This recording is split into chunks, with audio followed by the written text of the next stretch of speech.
I've always hated the term staying on message. What does it mean?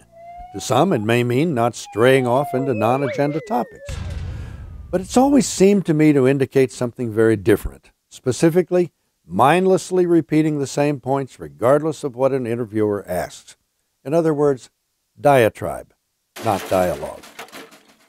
By that definition, Indiana Governor Mike Pence certainly stayed on message in that ABC interview. The result, though, was a credibility-destroying disaster. No matter what the question, the answer was the same. The law wasn't about discriminating against anyone. It was about protecting rights. Religious liberty, freedom of religion, religious liberties, constitutional rights and privileges, freedom of religion, the religious liberty rights, First Amendment rights of religious liberty, that gets to the government overreach, their religious liberty, protecting liberty, the religious liberty of Hoosiers. Pence also played the victim card. Gross mischaracterization and shameless rhetoric, this avalanche of intolerance, red herring, online attacks, shameless, reckless, misinformation and misunderstanding. And in spite of persistent questioning by the host, not once did he give a straight answer to the key question. So this is a yes or no question. Is Advance America right when they say a florist in Indiana can now refuse to serve a gay couple without fear of punishment? Well, let me explain to you the purpose of this bill. Yes or no?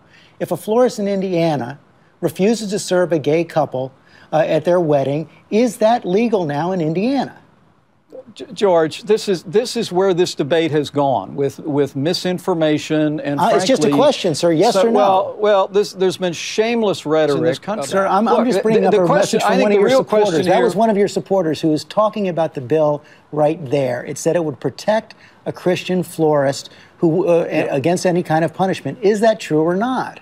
George, look, the issue here is, is tolerance a two-way street or not? Final question, final yes or no question, Governor. Do you think it should be legal in the state of Indiana to discriminate against gays or lesbians?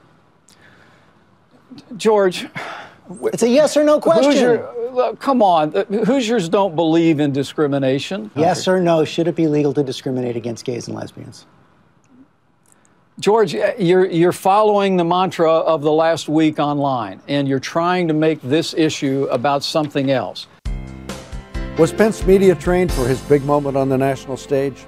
If so, he was trained very badly, or he just didn't listen. Rule number one in media training is that you have a right to make your points, to tell your story, but you forfeit that right and your credibility if you don't also give a straightforward, simple, and direct answer to the journalist's questions before moving on to your agenda. The Indiana governor learned that lesson the hard way.